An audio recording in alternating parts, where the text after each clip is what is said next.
This episode of Metatrex is brought to you by Audible.com, offering more than 180,000 titles for smartphone, tablet, and desktop. To get a free audiobook of your choice and to help Trek FM at the same time, visit audibletrial.com/trekfm.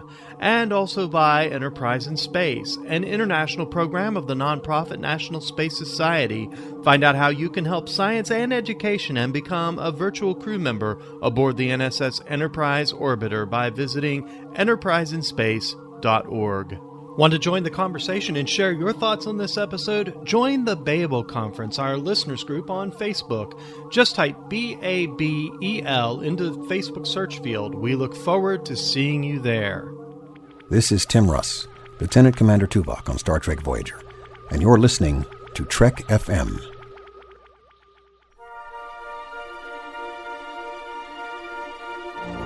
There's no greater challenge than the study of philosophy. My philosophy is that there is room for all philosophies on this station.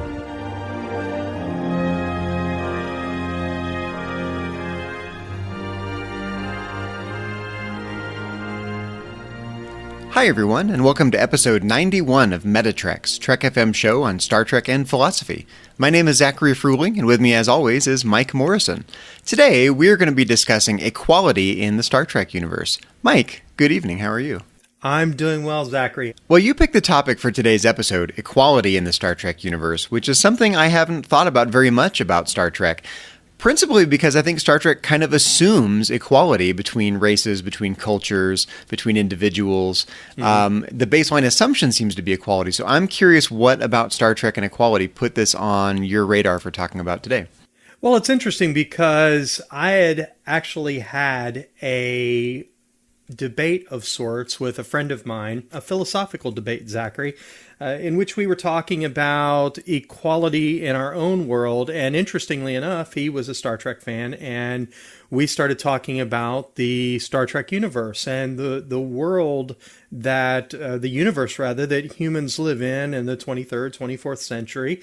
And I thought it was very interesting because a lot of his viewpoints on equality, and he used that phrase that we're all familiar with, all men are created equally. But yet I was able to make an interesting case, not that I don't believe that all men are created equally, but I find it interesting in our own world today, and I think it's true also in the Star Trek universe, that all men may be created equally, but not everyone is the same. So I got to thinking about, for instance, red shirts. What makes them expendable? And what makes Captain Picard, for instance, any better candidate to be a captain than, say, Dr. Crusher? So I thought that would make an interesting conversation for you and I to have. Well, given that equality is something I haven't spent a lot of time thinking about, when in doubt, philosophers make a distinction. So I think we need to start out by thinking about what kind of equality we're talking about. Are we talking about political equality, moral equality, equality under the law? Do people have equal abilities, equal opportunities, equal rights?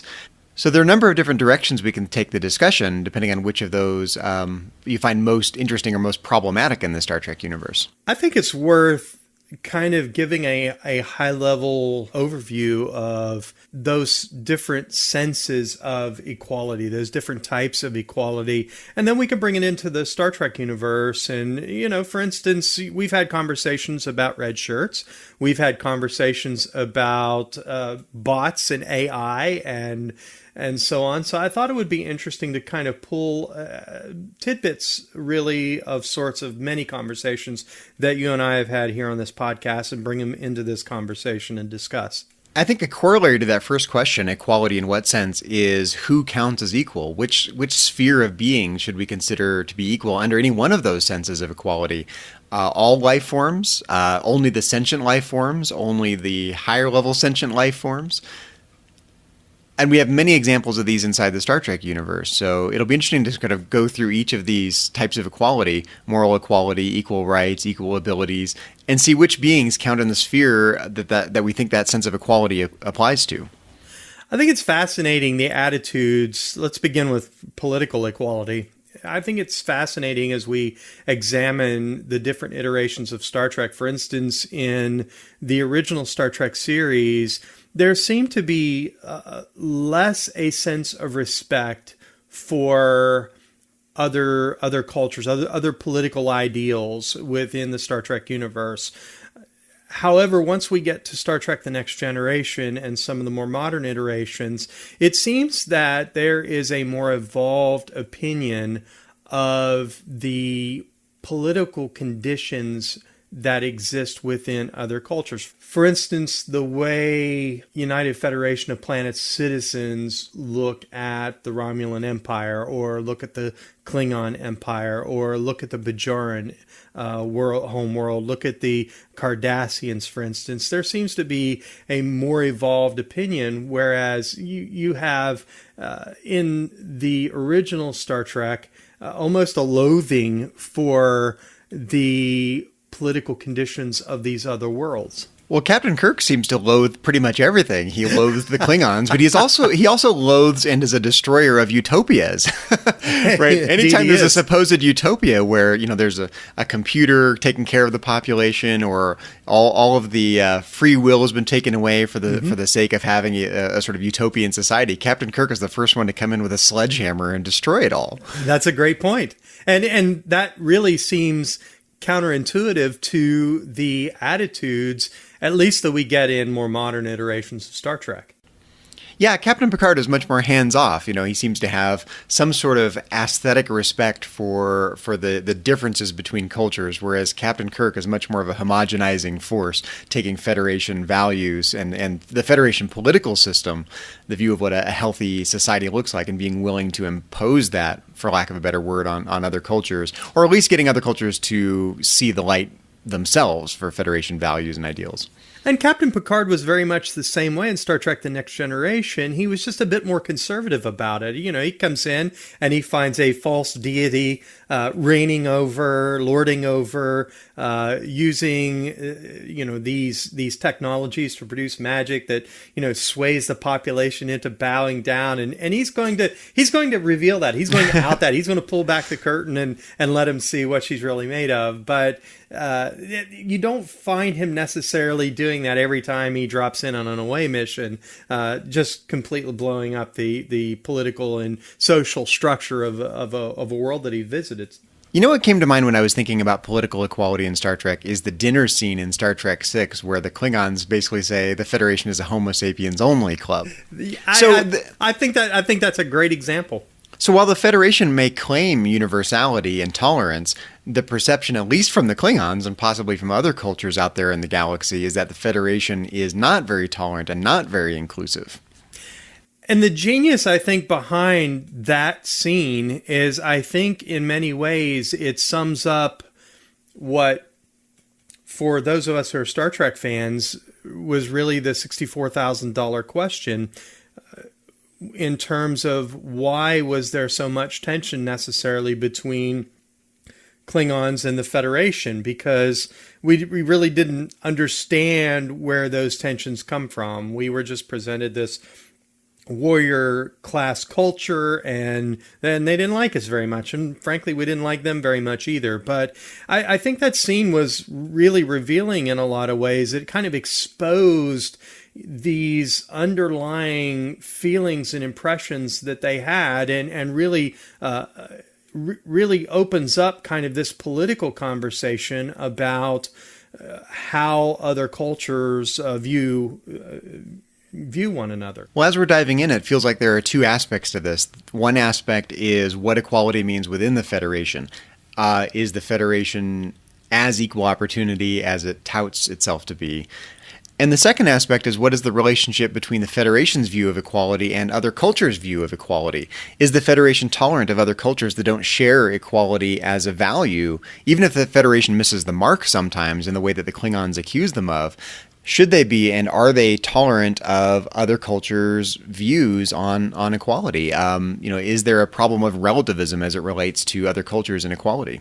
I think what I find most interesting, to answer your question, is the actions of someone like Ambassador Spock, who's willing to risk his own life to infiltrate Romulus in the hopes of bringing some kind of help and hope to a handful of rebels who are trying to bring about change to the Romulan homeworld. So to answer your question, I think by and large, the Federation is very open and very tolerant. However, we don't always see that on screen. We see as much bigotry and bias, I think, in the Federation as we do other cultures within the Star Trek universe. I was just thinking of Captain Picard in Star Trek Nemesis in the scene where he's having dinner with Shinzon on the floor of the Romulan Senate chamber, when Captain Picard basically says that the Federation's highest hope is that all cultures, all races can be united, in common interests, whether they're political interests or scientific interests or cultural interests, whatnot, peacefully united in some way. I think that captures the Federation's ideal in terms of equality. I guess the interesting question is how to do that in a way that's not homogenizing. And I think that's terribly difficult. I think it's difficult to answer within the Star Trek universe. I think it's a difficult problem, period. And I don't think we have to look into the Star Trek universe. I think we see plenty of that in our own. It's a very difficult undertaking to bridge those gaps. Well, let's move on to talk about a different sense of equality. Let's talk about moral equality. I think it's a given in the Federation that at least some other beings out there, non-human beings, are entitled to the same moral equality as human beings. Here we tend to think, here in the real world on Earth right now, we tend to think that all humans are entitled to the same degree of moral equality. Sometimes we fall short of that, but at least that's our ideal. It remains to be seen what exactly that means, moral equality in what sense. Do we treat them like Kantians do, respecting their autonomy? Do we treat them like utilitarians do, trying to maximize happiness for the greatest number of people? But regardless, we think that all humans are generally entitled to the same degree of moral equality in some sense. And I think it's a given that some aliens out there in the Star Trek universe are entitled to the exact same degree of moral equality that humans are entitled to. But I think it's an interesting question what exactly that means. Which aliens are entitled to moral equality and which are not? Some are humanoids, some are not. Some are sentient, some are not. Some have a higher degree of intelligence than others. Some have specialized abilities, or some are silicon-based, while others are carbon-based. There's a huge diversity of life in the Star Trek universe.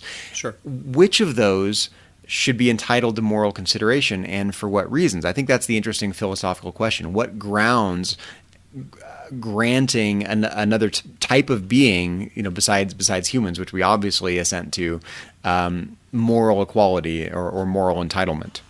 I think that's a great question, and I think we see a ton of examples of this within the Star Trek universe. First of all, I think Star Trek is extremely interested in identifying sentience, and that seems to be one particular factor that's taken into consideration when we talk about moral equality. But beyond that, even sentience isn't necessarily the end-all, be-all for giving that type of consideration to a species. Let's take, for example, the Borg. Let's take, for example, species 8472. I think of the crystalline entity. I am always taken back by the sheer shock, the disgust that was exhibited on the bridge of the Enterprise when the crystalline entity was destroyed.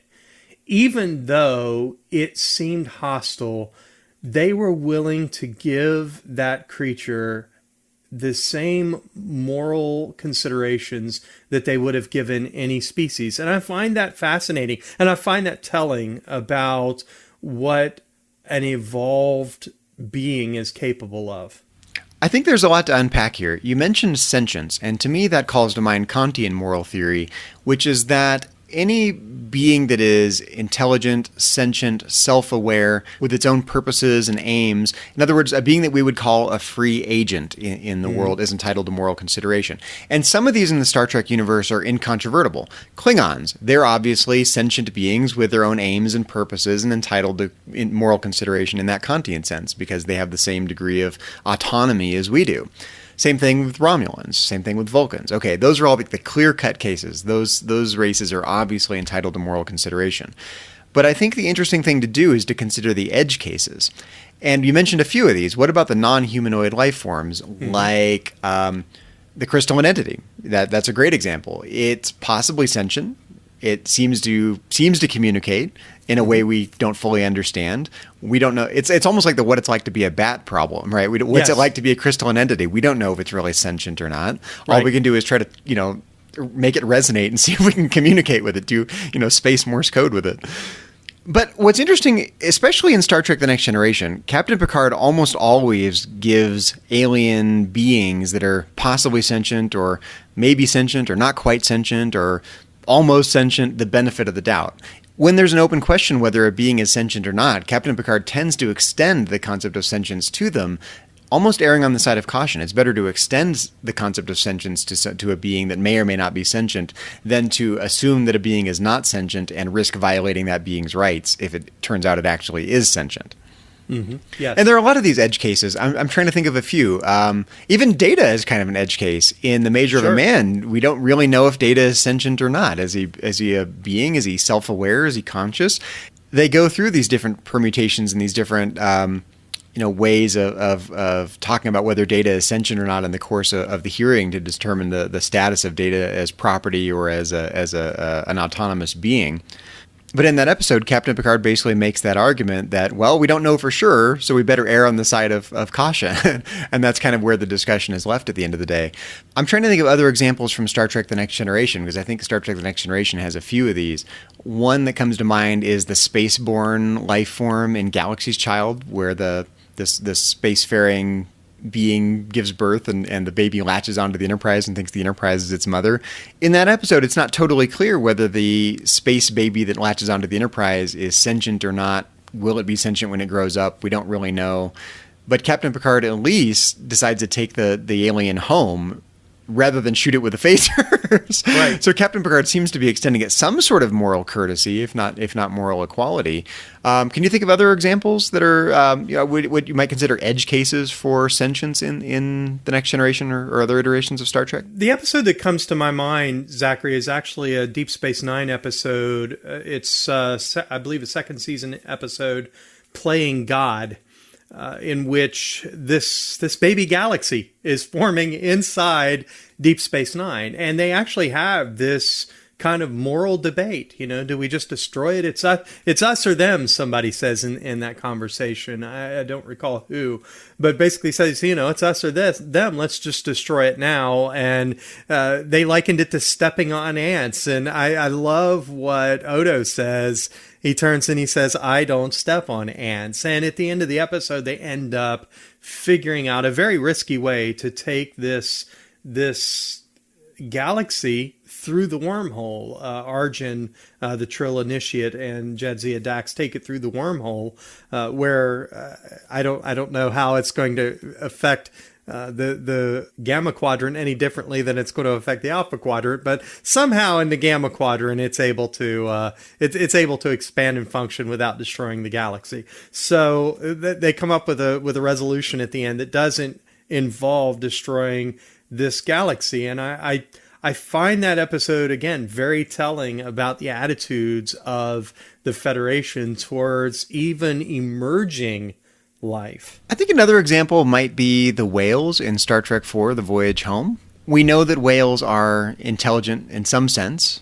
They communicate with each other. We don't know what their consciousness is like, obviously, but they display certain characteristics of intelligence and, certain qualities that make them more similar to us than similar to a bacterium. But does that make them entitled to moral equality? That's an interesting case. Should they be extended the right to vote? Should they be taken into, should their aims and their goals and purposes, their cetacean desires and their cetacean purposes be taken into account? Should we respect those to the same degree that we respect, the autonomy of humans or Vulcans or Romulans or Klingons? Cetacean equality, it's a thing in the 24th century. I guess the point I'm driving home is that it's not obvious at all that sentience is the characteristic that conveys moral consideration. An equally likely candidate for the quality that conveys moral consideration is the ability to feel pain or to suffer. If we can prevent a being suffering, whether or not it's sentient, whether or not it's intelligent, whether or not it has these sort of higher level human-like characteristics that Kant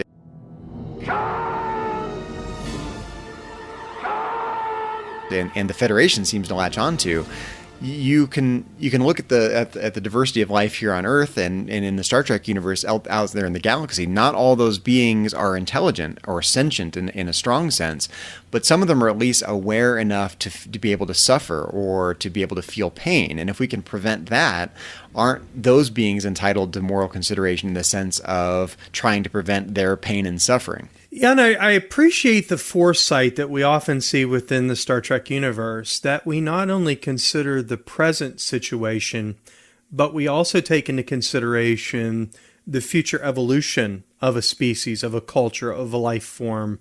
And I think that's important as well, to step back and consider the future potential of that life form when we're trying to determine the measure of equality that we're willing to attribute to that life form. See, that's a strange concept, though, because every life form has future potential, right?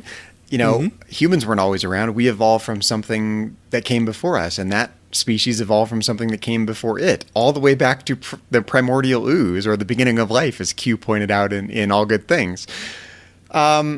You can look at any species from the bacterium on up and say, well, that species has potential in the course of millions or billions or trillions of years that might evolve into something that has the potential for sentience. Is that a slippery slope to bacterium rights?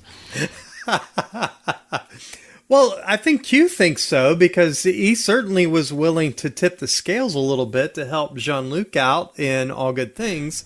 Can you imagine what elections would be like if every bacterium had the ability and right to vote?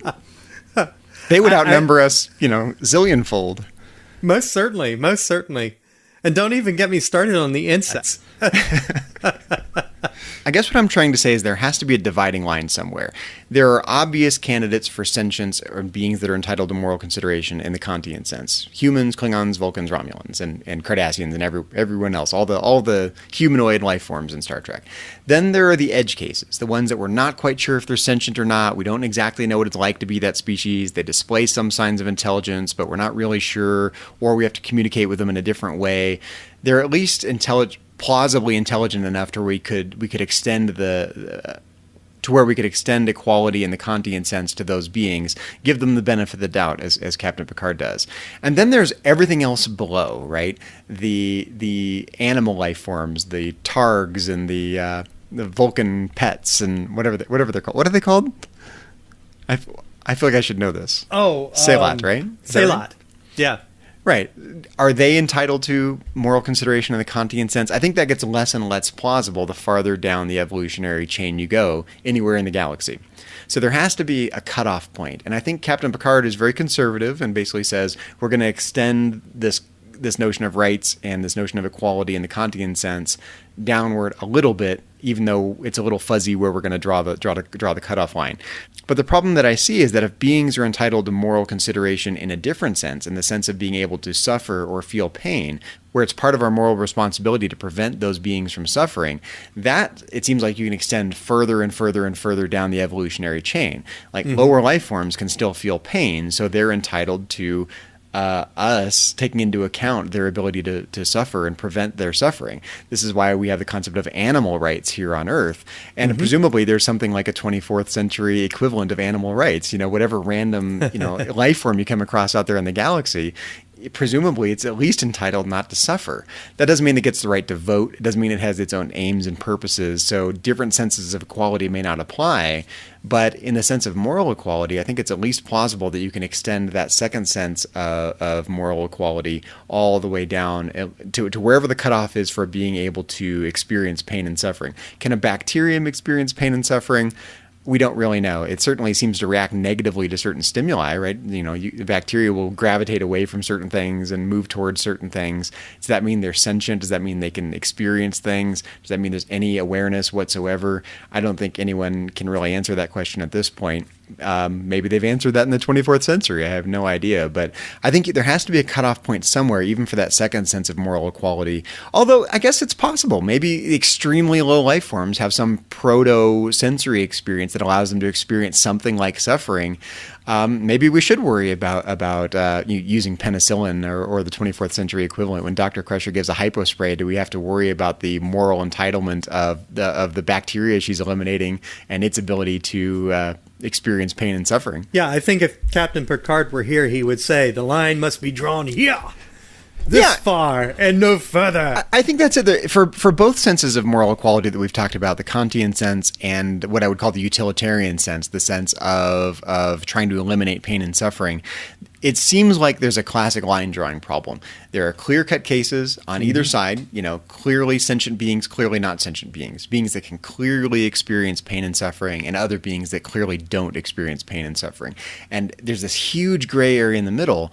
And the problem is if you don't draw a semi-arbitrary, semi-gray line in the middle somewhere, you end up having to extend those concepts of moral equality all the way down to some sort of potentially absurd consequence, like granting bacteria rights.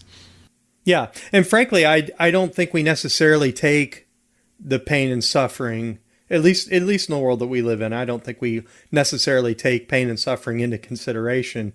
You mentioned Dr. Crutcher's hypospray. In our own modern world, just going to the doctor and getting a flu shot, for instance. No, I don't worry about the moral implications of calling the exterminator if I have an insect problem, right? That's just not something we worry about. Maybe we should. Maybe that's a moral failing of humans. Maybe that will be different in the 24th century. Maybe 24th century entomologists will discover that either that insects are more sentient than we give them credit for here today, or that they can experience pain and suffering more than we give them credit for here today, and maybe a more evolved view of extremely lower life forms will emerge in the 24th century. I don't know. It doesn't seem like it in the Star Trek universe, though.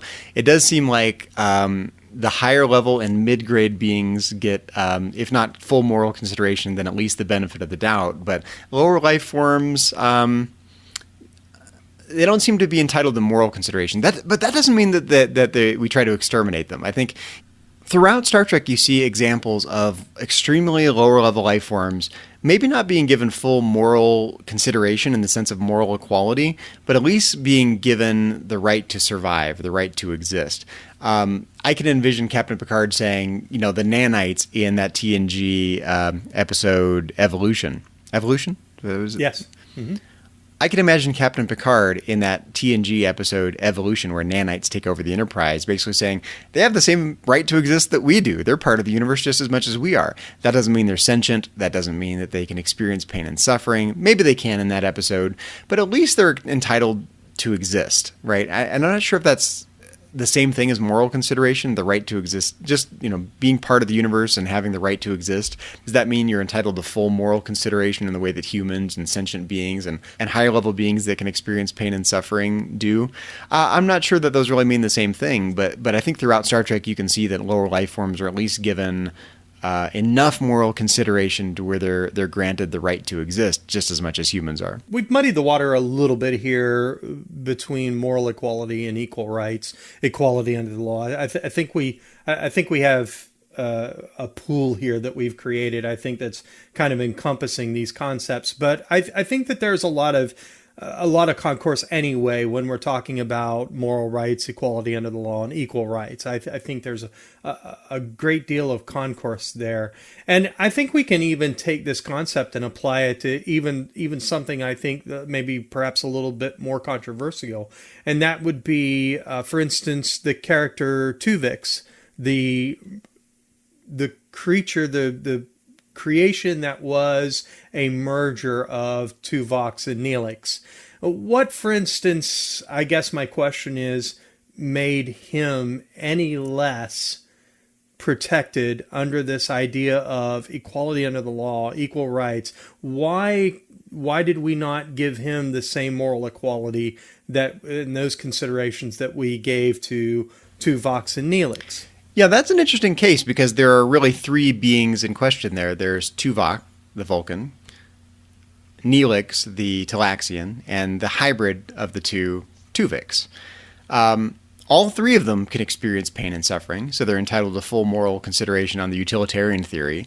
All three of them seem to be fully self-aware and sentient and autonomous, so they are entitled to moral consideration under the Kantian theory. There's a numbers consideration. There's a 2 versus 1 consideration in the utilitarian sense, right? There's Tuvok and Neelix, 2 of them, versus Tuvix, the 1. So on a utilitarian moral theory, you can say, well, 2 outrank 1. You know, it's two individuals suffering versus one needs individual of the many suffering. outweigh the needs of the few. Exactly. Or the one. So Tuvok and Neelix outweigh Tuvix. But there's something dissatisfying about that. We want to say that Tuvix is entitled to the same moral consideration as either one of the other two, right? He's fully self-aware in the Kantian sense. He's fully able to experience pain and suffering, so he's entitled to full moral consideration. So he's entitled to rights under Federation law, so he has equality under the law just as much as Tuvok and Neelix. So where does Captain Janeway get off choosing Tuvok and Neelix over Tuvix?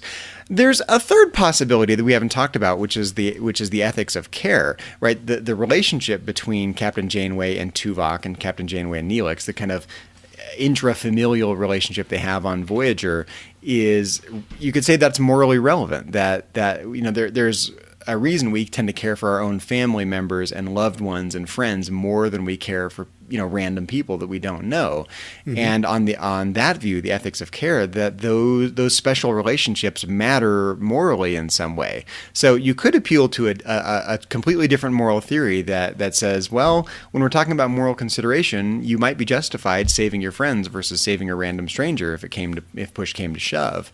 But I think there's something dissatisfying about that if you're attracted to the Kantian view of ethics that relies on sentience and autonomy, or if you're attracted to the utilitarian sense of ethics that emphasizes the lack of pain and suffering. Yeah, and I think for our listeners who perhaps feel that Tuvik's got a bum rap, I think the argument is that the needs of the many in this case is a moral cop-out. Well, I think Tuvix is an interesting edge case. I think it's less of an edge case than the whales in Star Trek IV, and less of an edge case than Nanites, and less of an edge case than the space baby in Star Trek The Next Generation. But it is an interesting question whether Tuvix is a fully sentient, autonomous being, even though he's a hybrid of Tuvok and Neelix. Is he a fully realized, distinct being, or is it really like Tuvok and Neelix, you know, smushed together inside of his mind in some way? You know, is it really Tuvok and Neelix in there, or is there a separate being called Tuvix? We don't really know, because we just have this being Tuvix in front of us who talks and says things and expresses things, and we don't really know what it's like to be Tuvix any more than we know what it's like to be a whale in Star Trek IV, and any more than we know what it's like to be a nanite. But if Tuvix is a fully autonomous being, then it seems like he should be entitled to the same moral consideration as either Tuvok or Neelix. So I think that's an interesting edge case, because we don't get too many humanoid edge cases in Star Trek, right? All the edge cases morally seem to be the mid-grade and lower level life forms that may or may not be sentient, or may or may not experience pain and suffering, that we may or may not care about in the way that Vulcans care about their pet Salots, right? But we don't get too many human edge cases, but we do get a lot of these here in the real world. Like, if we're going to emphasize sentience for moral consideration, there are lots of beings that are humans here in the real world that aren't fully sentient, right? They're disabled in some way, or they're in a coma, or fill in the blank, right? We still extend moral consideration to them, even though they don't seem sentient anymore, or fully realized in some way. Same thing in the Star Trek universe. You know, if someone comes into sickbay and, you know, ends up in a coma, are they sentient? Well, not anymore, right? But we still extend the moral consideration. So I think it's really easy to overemphasize sentience as the bearer of moral consideration, even in Star Trek, even as much as Starfleet and the Federation go out in search of sentient life forms. Yeah, and I think there's a dark underbelly to this question as well, this conversation that we're having. I think that emphasizes this idea of these types of moral considerations going to the point of exploitation. I think we see a lot of really good examples. For instance, Encounter at Farpoint, I think, is a great example of that type of exploitation of a life form. Captain Ransom comes to mind from Voyager. I think of the tardigrade in Star Trek Discovery. So there are these examples of these creatures, and we can call them lower life forms, sure, but I don't think Star Trek in most of these cases gives us any definitive answers as to whether or not these are sentient beings. But we're outraged when we see a creature exploited, and I think that's the dark underbelly of this conversation that we're having, where it pertains to equality. Well, I think the reason that it's dissatisfying is sometimes the episodes in question don't actually answer the question, right? They'll Sure. show a life form that may or may not be sentient. It's different enough from humanoid life forms where it's not totally clear. The Horta comes to mind, right? Yes. Horta are a great example. They're radically non-humanoid, but they display some characteristics of intelligence. They display some characteristics of empathy. We don't know what it's like to be a Horta, but they're close enough. And in that episode, it really is answered. But like the example that you mentioned from Voyager, Equinox, where Captain Ransom is basically torturing and killing these non-humanoid life forms and using them for fuel. The episode doesn't really answer whether they're sentient or super intelligent. It leaves it kind of vague what these life forms are really like. And I think you're right. If you don't err on the side of caution, if you don't extend moral consideration down the evolutionary chain a little bit, at least to the mid-grade life forms, if not to the lower-grade life forms, or the radically different life forms, on wherever they happen to lie on their particular evolutionary scale, then you end up with the potential for exploitation. If you don't view another being as entitled to moral consideration, you can use that being for your own purposes in the Kantian sense of using another being as a means to your own ends versus respecting that being's ends, as ends in themselves.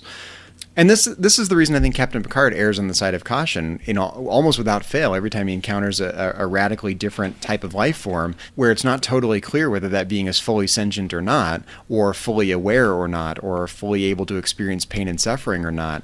Captain Picard will err on the side of caution and say, well, we better leave it alone and make sure we don't hurt the thing. Yes. And Zachary, I think we're touching on one of our other major questions here, and that is who counts as equal. But before we go there is one type of equality I want to touch on, and I think for a very important reason, and that is equal opportunity. There's a really great example of this in Deep Space Nine, in which we're given a character, Melora Pazler, who in all fairness has what you and I would consider perhaps a disability. She's from a planet with low gravity, and it's difficult for her to function in what we would consider normal gravity. And so I actually had a conversation a couple of years ago with a friend of mine who has a disability and is a Star Trek fan, loves this episode because, hello, representation. This was a character who was three-dimensional, flesh and blood, functioning within the Star Trek universe and contributing to the Federation, having a disability. And my friend especially appreciates this episode. And there are other examples. For instance, we have Captain Pike, who I think is presented in the Prime universe as opposed to the Kelvin universe in a somewhat different way, but a character there that has a disability. We're given occasions within the Star Trek universe of characters who are disabled in some way or another. Geordi, I think, is probably one of the most prominent examples with his blindness, and how even with his visor, there are times when he is at a disadvantage. And so I think these are important characterizations within the Star Trek universe that gives those who have disability a chance to cheer on someone that they can identify with and say, you know what, even though I have A, B, or C, or I'm not able to do X, Y, or Z, I'm still someone of intrinsic value who can contribute to the betterment of my society. I think it's a brute force fact that different individuals and different races inside the Star Trek universe have different innate abilities. Sometimes it's because of a disability like Geordi that you mentioned. Sometimes it's a result of certain physical characteristics that a particular species has and whatnot. It's interesting to ask the question about what the relationship is between the brute force fact of the differences between abilities and the equality of opportunity that you describe. Geordi's a great example because it highlights the futurism element of Star Trek, right? Mm-hmm. Geordi has more opportunity because of his visor, right? He can do. I think it's almost more interesting to ask what would Geordi's equality of opportunity have been if he hadn't had the visor, right? If Federation technology hadn't advanced to the point where they were able to overcome, his blindness that he was born with, would he have had the same equality of opportunity? Would they have found some other way for him to be a chief engineer or to be a helmsman or to be whatever other job he's had in Starfleet? It's interesting you mentioned Melora from Deep Space Nine because there's an example of someone who's disabled where the disability hasn't been overcome in the way that Geordi's has, and we see it overcome a bit inside the episode. What view should we have about equality of opportunity in those cases where either we're talking about disabled individuals where the disability hasn't been overcome with technology, like it has for Geordi, or we're talking about innate differences between individuals or between species? I feel like it's a brute force fact that everyone should be able to strive for the same opportunities, even if they have differences in abilities. But that doesn't mean that those opportunities are going to come as easily to everyone, right? Someone like Geordi might have, if Geordi didn't have his visor, he might have to work really, really hard at figuring out how to be a chief engineer. But I don't think it's not that it's open to him. I just think he has to work harder at it. I don't know if we get a really great sense of how that is dealt with inside the Star Trek universe. I think these are two really interesting case studies. In Geordi's case, it really, I think, stands as a testament of what I think is possible if we take on a problem and we solve it. In Geordi's case, it was the invention of his visor. It was this piece of technology that really, in many ways, didn't just bridge the gap between his disability and, living to the fullest of his potential. Mm-hmm. I think to some degree it even gave him, as you said, an advantage. I think you brought that point out. And for us in our world today, I think it stands as a really important reminder that we need to be diligent to resolve problems, to solve problems in our own universe, to find ways to bridge the gaps between disability and living one's life to full potential. And I'm passionate about that because my own grandfather growing up, he was born blind. He got an infection when he was born. It affected his eyesight, and he lived his entire life, 90 some years. He lived completely blind, and in many ways, he saw things that you and I never will be able to see in the world. But I wonder what might have become of his life if we would have championed a way to give him sight. Well, I think there are two things that come to mind. I'm wondering what the 24th century equivalent of the Americans with Disabilities Act is. To what extent are the Federation and Starfleet or any private enterprises in the 24th century responsible for providing accessibility to disabled people at large? A corollary to that question is the extent to which the Federation and Starfleet open doors of opportunity to disabled individuals in the way that those opportunities have been extended to Geordi and to Melora and to countless other disabled individuals in the Star Trek universe that we could probably come up with. So that's one thing, the status of disabled individuals in Star Trek and the equality of opportunity they do and should have in Star Trek. I think the more interesting question for me is the question about what to do about life forms that are sentient in the Kantian sense, but are radically different from us. If it turns out that cetaceans are fully sentient, should we allow them to serve in Starfleet? Should they be, should there be a cetacean ops on the Enterprise D because of sentient whales, right? In other words, if a whale wants to be a chief engineer on a starship, should we figure out a way to make it happen? Flood engineering with water, build a. We have something that looks like the Xindi aquatic ships. Yeah, not just enclosing engineering in transparent aluminum like Scotty does in Star Trek 4, but enclose it in transparent aluminum and give the whale a uniform. Standard issue. Another example might be the Sheliak in Star Trek: The Next Generation. Mm-hmm. They're obviously sentient. They're communicative. They have a legal system. But they're not humanoid. So if one of them wants to join Starfleet and serve on a Federation starship, should it be allowed to? What special accommodations are made? What modifications do we make to its quarters? What accessibility features do we provide them at their workstation? We could run this with countless other life forms in Star Trek. The Horta. What if the Horta wants to serve in Starfleet? I think that would have been a fascinating development. That kind of brings us back to Melora, because what I find interesting is the lengths that they were willing to go to accommodate her.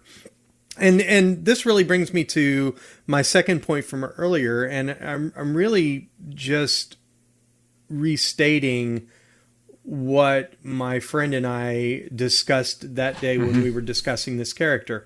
One of the reasons why he really appreciates this character, even more so than Geordi. Geordi is an example of bridging the gap between disability and living to one's fullest potential. In Melora's case, her disability actually, at the end of the episode, becomes her ability.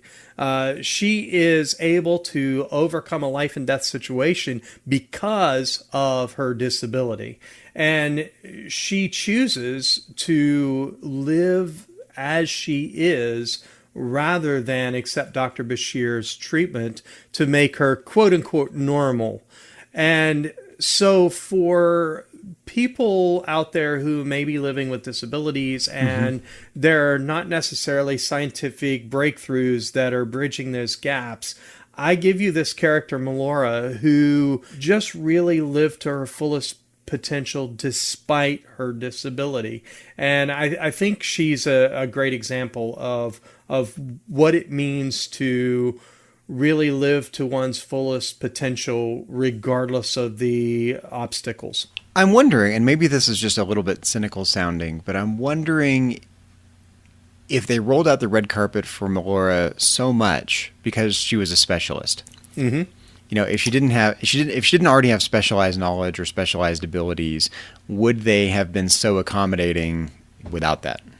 Well, and that really is, I think, an element of this conversation that we need to have. And so that kind of brings us to this idea that, okay, if all men are created equally in the Star Trek universe, they're certainly not all the same. For instance, to my original question, what makes Captain Picard so special to be a Starfleet captain? Melora being a specialist, is that the reason why they were willing to go to all of these lengths, this chair and the anti-grav system in her quarters, et cetera, et cetera? Do we give the same special accommodations to someone who comes through who's just a low-level contractor? Yeah, everyone who's different in the Star Trek universe. Exactly, yeah. Right. It's almost a line-drawing problem again in a different kind of way. I mean, would we have done that for, John Q. Public from... I think we need to make a distinction between the Federation and Starfleet in this case. Starfleet is the military organization of the Federation, right? Mm-hmm. I think it's totally reasonable to say that the military will only make so many accommodations. Yeah, I think that's fair to say. That generally it's expected that people will take their differences in abilities and fall in line, and they'll naturally gravitate towards certain careers or certain positions or certain roles. But the military will only go so far to make accommodations, right? Maybe Starfleet goes above and beyond in that regard in the 24th century. But I think it's still plausible, even in the 24th century, to say, look, we're still a military organization. There are certain needs that need to be met. And if you just plain can't do the job, then you're not going to have that role. No matter how hard you try, no matter what technology is used to make up for the deficiency, no matter how hard you work at it, no matter how much people like you, that they'll still only go so far. And I do think that in the 24th century, Starfleet seems pretty accommodating. I mean, Geordi's a great example. Melora is a great example. I think Melora is actually a better example than Geordi in this case, because Geordi is so almost not just overcome his deficiency, he's superseded it in some way with his yes. visor. So maybe Geordi's not the greatest example. I think Melora is probably a better example in this case. Whereas I'm curious about the status of Federation society at large in the 24th century. To what degree are disabled individuals able to flourish and thrive and have equal opportunities? To what degree are their disabilities accommodated for? And same question for beings that are radically different, non-humanoid. If an intelligent whale wants to go eat at Cisco's in New Orleans, right? To what extent is Captain Cisco's father obligated to figure out a way to make a whale eat at its restaurant? It sounds absurd, but those are the questions that would come up in a radically diverse society in the 24th century when you have non-humanoid sentient beings. Well, all I know is if that whale has anything besides the gumbo, it's wasting its time. Mm-hmm. Get that whale some gumbo. Get that whale some gumbo.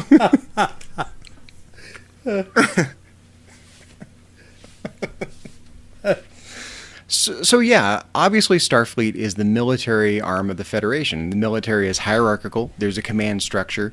And I think it's plausible, if a little morally dissatisfying, to say that certain people matter more in that environment. The captain is going to matter more than a lower level officer from the perspective of saving their life, following their orders, their wishes being taken into consideration. In that rigidly hierarchical structure, the captain's life is going to matter more than Joe Redshirt. Yeah, I agree completely. And frankly, that brings me to, I think, one of the more interesting and perhaps controversial command decisions I think ever made in the Star Trek universe. And that comes from the 7th season episode, Thine Own Self, when Deanna Troi realizes that in order to do the right thing in a position of command, she has to put the ship first and order Geordi to his death. I think that's very interesting because I think it comes down to what's Geordi's life worth as opposed to another ranking engineer, maybe someone else who works in engineering that perhaps isn't as valuable as Geordi. Why Geordi? And is Geordi's life more than that low-level engineer who probably could have gone and made that repair? Is there a better call to make? Those types of command calls are difficult to make, but every captain in the Star Trek universe realizes that there comes a moment when you've got a situation and you're going to order somebody to get into a transporter or jump onto a shuttlecraft and go off and die. I guess I read that example a little differently. I read that example as Geordi being the only one who was able to fix the situation in that holodeck simulation. And perhaps that's the case, but I think in a real situation, there probably were a dozen people that she could have ordered. I think that's just an example of the type of call, I think, that brings to mind this sense of the value of a person's life. Well, you're almost describing like red shirt discrimination. Like every time you beam down someone in a red shirt, like they can go, hey, how come you're discriminating against me? How come you're not beaming the captain down here in this dangerous environment? Without a doubt, I have to wonder if the first day of filming of Encounter at Farpoint, if all those command officers were looking at those uniforms when they were issued going, man, don't give me a red one. Don't give me a red one. I thought this was going to be a long-term gig. I think you could plausibly say, though, that when you enlist in Starfleet, no matter what role you end up having, you are voluntarily waiving some of your rights. Right? Yeah. We do this all the time. I mean, that happens in the real military, and there are other specialized environments where you voluntarily waive some of your rights. I think that's what's going on here. That when you enlist in Starfleet, you are no longer entitled to a right to life as we know it. Right? You might be ordered to a dangerous environment and killed. You might be ordered to sacrifice yourself for the greater good, like Geordi has to do in that simulation. Zachary, it just occurred to me, I think we uncovered the actual reason Patrick Stewart did not unpack his bag for weeks after he started filming Star Trek The Next Generation. They issued him a red tunic.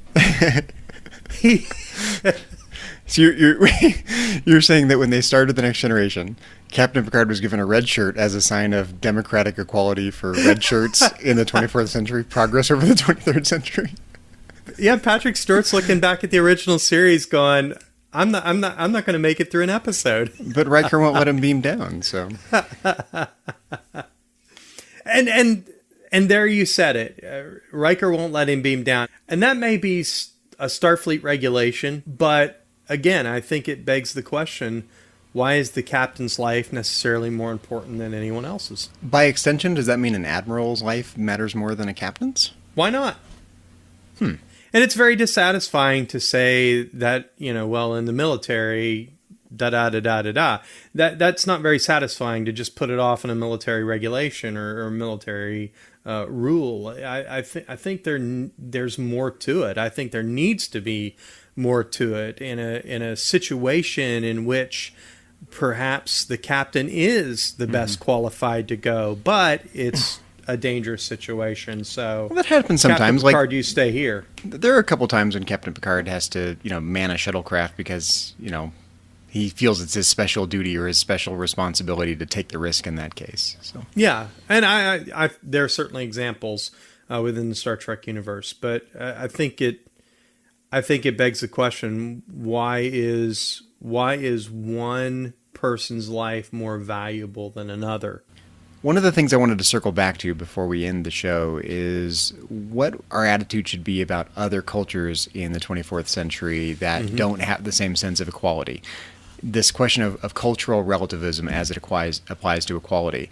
Certainly, the Federation has a high-minded view of these things. Whatever sense of moral equality it seems to hold. Sometimes it seems like it's a Kantian sense. Sometimes it seems like it's a utilitarian sense. But it seems to extend that very broadly.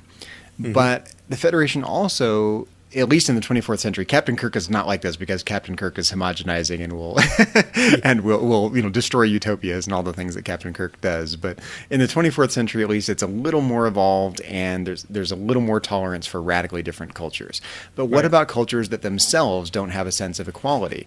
If there were a 24th century world where there was radical discrimination or radical disparity in opportunity or disparity in social status, should the Federation view that as infringing on the rights of the people that are being discriminated against, even though it's part of a different culture that we're trying to tolerate? It's a case of conflicting values, the universality of morality versus cultural tolerance. I'm not sure there is a lot to say about it, except for the fact that it seems like the Federation wants to have their cake and eat it too. They want to view their own moral views as being, not superior, but at least universal, broadly applicable in some sense. But they also want to not be judgmental about other cultures and tolerant and let other cultures evolve on their own. And maybe it's just the view that if we let other cultures evolve, they will eventually evolve morally and end up seeing the universality of morality in the way that Federation worlds already do. That seems to be, Zachary, the case, I think, by and large in the Star Trek universe. I think it presents this idea that eventually every culture will come around and see things our way, so to speak, in irony quotes. I think that's a pretty weak sense of cultural tolerance, though, if the view is that other cultures will eventually evolve to be like us. I agree. I agree completely. And I think we're doing a better job of this in newer iterations of Star Trek. But I think, again, by and large, within the Star Trek universe, that's the attitude that I think we're presented within the Federation. So, Zachary, I think we have to ask the question here, what happens then in the Star Trek universe when values conflict? Do we arm photon torpedoes and blow them out of the sky? Do we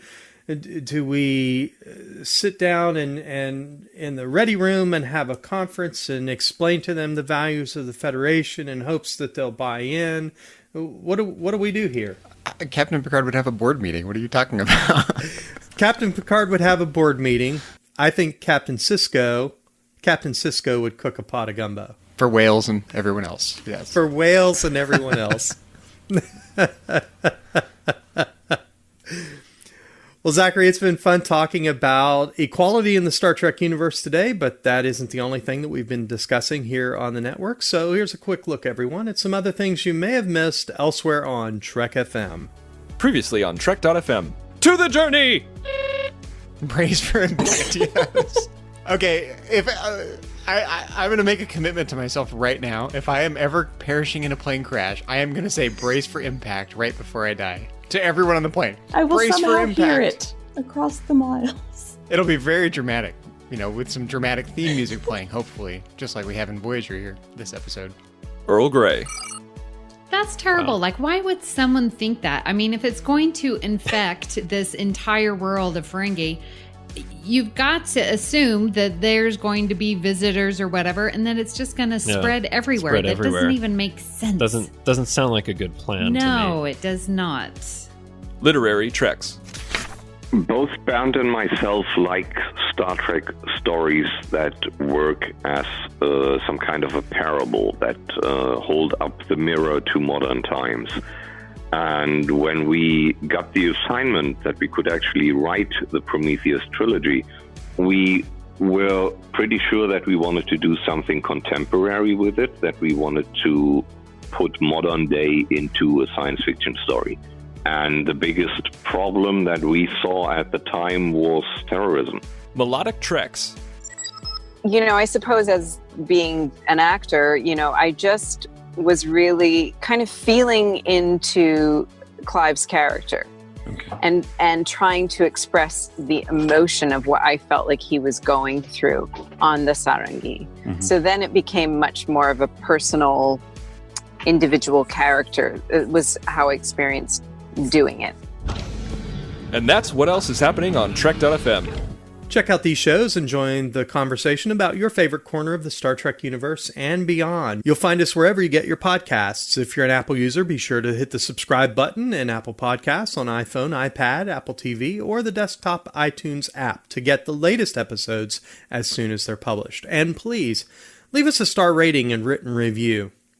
If you're not an Apple user, we've got you covered as well. You can find our shows on Google Play Music, Stitcher, TuneIn, Spreaker, SoundCloud, Windows Phone, and most third-party apps. You can also stream and download the MP3 file from our website or grab the RSS link as well. Well, we'd love to hear your thoughts on today's show, and there are many ways for you to mind meld with us. And the best place to join the larger conversation is the Babel Conference, our listeners-only group on Facebook. Just type Babel, that's Babel, into the search field on Facebook, and it should come right up. If you'd like to send us an email, you can use the contact form on our website at trek.fm/contact. Choose Message to a Trek FM Show and select Metatreks. That'll come right to us. You can also find the network on Twitter at TrekFM and on Facebook at facebook.com/TrekFM. Well, Zachary, when you're not eating gumbo and considering the equality of the given universe, where can people find you on the interwebs and around the network? Well, you can find me elsewhere on Trek.fm as co-host of To the Journey, Trek FM show dedicated to all things Star Trek Voyager. You can also find me in the Babel Conference, our listeners group on Facebook, if you'd like to talk about Star Trek and philosophy with me in there. And you're welcome to follow me on Twitter. My handle is just my name, at Zachary Fruhling. That's Zachary, Z-A-C-H-A-R-Y, Fruhling, F-R-U-H-L-I-N-G. And how about you, Mike? When you're not busy flooding engineering with salt water, where can our listeners find you on the interwebs and around the Trek FM network? Well, Zachary, you can find me on Facebook. That's where I'm most active. I'm also on Twitter. My Twitter handle is at cmichael1701. I'm also on Instagram, cmichael1701. Well, if you'd like to keep all our shows coming to you each week, you can become a patron of the network on Patreon. Visit patreon.com/TrekFM. That's patreon.com/TrekFM to get all the details. Perks include early access to episodes, exclusive content, producer credits, and more. Available all through our special patrons website, Patron Zone. It requires a great deal of time and money to produce, host, and distribute these shows each month. We really appreciate any support you can give us and hope you'll join the team. Again, you'll find all the details at patreon.com/TrekFM. And Zachary, we'd like to take a moment to acknowledge the rest of the Metatreks team from the network specifically. We'd like to thank C. Brian Jones, founder and publisher of Trek.fm. Our executive producers, Matthew Rushing and Ken Tripp. Art Director Aaron Harvey, our Production Manager Richard Marquez, and Brandon Shea Mutala, our Patreon Manager. I'd like to give a special shout out to our Associate Producers, Patrick Devlin. You can connect with him on Twitter. His Twitter handle is @MagicDrop5. Kay Shaw. You can catch her on Twitter as well. @ChocoWeeble is her handle. Our good friend Norman Lau. His Twitter handle is @Starfighter1701. And Mark Walker. His Twitter handle is @Mark74656. And Zachary, we'd like to take one more opportunity to invite our listeners to discover more about our sponsor, Enterprise in Space, a project of the nonprofit National Space Society. Visit enterpriseinspace.org to find out more and to get your seat on the mission. And check out audible.com, offering more than 180,000 titles for your desktop or mobile device. To get a free audiobook of your choice, visit audibletrial.com/trekfm. Well, thanks everyone for listening to Metatreks, a Star Trek and Philosophy podcast. Until next time, when we will once again boldly go where no philosophers or whales have gone before.